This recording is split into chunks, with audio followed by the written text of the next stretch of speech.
Assalamualaikum warahmatullahi wabarakatuh. Bertemu kembali dengan Ibu Rama dalam mata pelajaran sejarah Indonesia. Kali ini kita akan membahas tentang kerajaan Islam di Sumatera. Nah, minggu lalu kita sudah membahas tentang kerajaan Islam di Sumatera seperti Samudra Pasai, lalu Kesultanan Aceh Darussalam, dan yang terakhir itu kerajaan Islam di Riau. Nah, untuk kali ini kita akan membahas tentang kerajaan-kerajaan lainnya yang ada di Sumatera. Sebelum menonton video Ibu, tolong di-subscribe dan di-like video Ibu ya. Terima kasih. Pertama, kita akan membahas tentang kerajaan Islam di Jambi. Wilayah Jambi dulunya merupakan wilayah kerajaan Melayu dan kemudian menjadi bagian dari kependudukan wilayah Sriwijaya yang berpusat di Palembang. Berdirinya Kesultanan Jambi bersama dengan bangkitnya Islam di wilayah itu. Pada tahun 1616, Jambi merupakan pelabuhan terkaya kedua di Sumatera setelah Aceh. Dan pada tahun 1670, kerajaan ini sebanding dengan tetangga-tetangganya seperti Johor dan Palembang. Jambi berkembang di wilayah cekungan Batanghari, sungai terpanjang di Sumatera. Sungai ini dan anak-anak sungainya seperti Tembesi, Tabir, dan Merangin merupakan tulang punggung wilayah tersebut. Sungai Tungkal yang berbatasan dengan Indragiri memiliki cekungan tangkapan air sendiri. Sungai-sungai itulah yang merupakan andalan transportasi utama di Kesultanan Jambi. Kesultanan Jambi dipimpin oleh raja yang bergelar sultan. Raja ini dipilih dari perwakilan 4 keluarga bangsawan, suku Keraton, Kedipan, Perban, dan Raja 40. Selain memilih raja keempat suku tersebut juga memilih pangeran ratu yang mengendalikan jalan pemerintahan sehari-hari.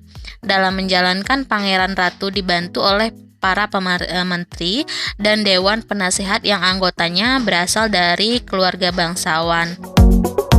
Karena proses Islamisasi besar-besaran bersamaan dengan tumbuh dan berkembangnya kerajaan Islam Jambi sekitar 1500 Masehi di bawah pemerintahan Orayo Hitam yang juga meluaskan bangsa 12 dari bangsa 9 anak datuk Paduka Berhala. Menurut silsilah keturunan Raja Jambi, dari pernikahan antara Datuk Paduka Berhala dengan Putri Pinang Masa melahirkan 3 saudara orang kayu hitam, yaitu orang kayu Pingai, orang kayu Pedataran, dan orang kayu Gemuk. Yang menjadi pengganti Datuk Berhala ialah orang kayu hitam yang beristri salah seorang putri dari saudara ibunya, ialah Putri Panjang Rambut. Pada tahun 1665, pada masa pemerintahan Sultan Sri Ingalogo, terjadi peperangan antara Kerajaan Jambi dengan Kerajaan Johor, di mana Kerajaan Jambi mendapat bantuan dari VOC dan akhirnya menang. Meskipun demikian, sebagai upah bantuan itu, VOC berturut-turut menyodorkan perjanjian-perjanjian. Pada hakikatnya, perjanjian-perjanjian tersebut menguatkan monopoli pembelian lada dan sebaliknya VOC memaksakan untuk penjualan kain dan opium. Selanjutnya kita akan membahas tentang kerajaan Islam di Sumatera Selatan. Sejak kerajaan Sriwijaya mengalami kelemahan bahkan keruntuhan sekitar abad ke-14, mulailah proses Islamisasi sehingga pada akhir abad ke-15 muncul komunitas muslim di Palembang. Palembang pada akhir abad ke-16 sudah merupakan daerah kantong Islam terpenting atau bahkan pusat Islam di bagian selatan Pulau Sumatera. Pada tahun 1659, terjadi peperangan antara Kesultanan Palembang dengan VOC di bawah pimpinan Laksmana Johan van der Laan. Dalam perjalanan sejarahnya, Kesultanan Palembang selalu mendapatkan serangan dari pasukan Hindia Belanda. Pada tahun 1819 di bulan Juli, terjadi peperangan antara Kesultanan Palembang dengan pihak Hindia Belanda yang disebut dengan Perang Menteng. Perang Menteng terjadi pada saat pemerintahan Sultan Mahmud Badarudin II. Akhirnya Sultan Mahmud Badarudin II ditangkap, kemudian dibuang ke Ternate. Kesultanan Palembang sejak 7 Oktober 1823 dihapuskan dan kekuasaan daerah Palembang berada langsung di bawah pemerintah Hindia Belanda. Selanjutnya kita akan membahas tentang kerajaan Islam di Sumatera Barat.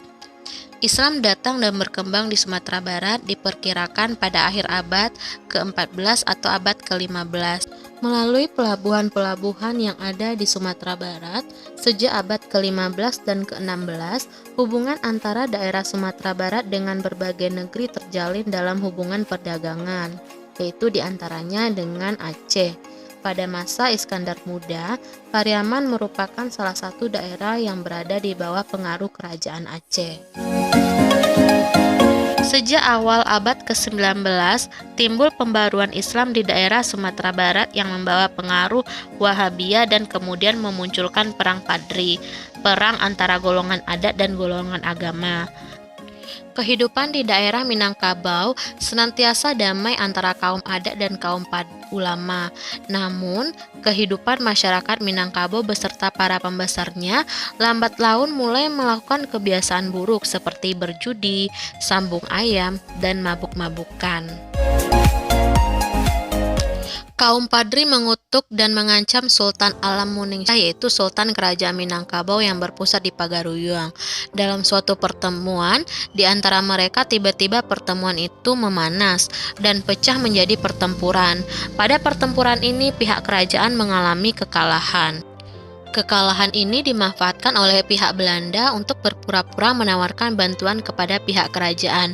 Dengan masuknya pengaruh Belanda, raja pun diganti dengan Sultan Alam Bangarsyah, raja kecil di tanah datar. Peperangan terus berlangsung dari tahun 1821 sampai 1838 Masehi. Pada tahun 1837 Masehi, Tuanku Imam Bonjol merupakan salah satu pemimpin perang Padri yang paling berpengaruh ditangkap dan dibuang ke Cianjur, kemudian ke Minahasa. Dengan kejatuhan Imam Bonjol, daerah Minangkabau menjadi bagian dari Hindia Belanda. Demikian pembahasan materi untuk kali ini. Untuk tugas, buatlah rangkuman singkat mengenai kerajaan Islam di Jambi, lalu kerajaan Islam di Sumatera Selatan, dan kerajaan Islam di Sumatera Barat. Tulis di buku catatan ya, ditulisnya rangkuman singkat saja. Di tugasnya ditulis nama lengkap, nomor absen, lalu kelas. Siapa yang tidak membuat nama dan nama kelas, Ibu tidak akan nilai. Terima kasih untuk perhatiannya. Semoga pelajaran kita kali ini bermanfaat. Assalamualaikum warahmatullahi wabarakatuh.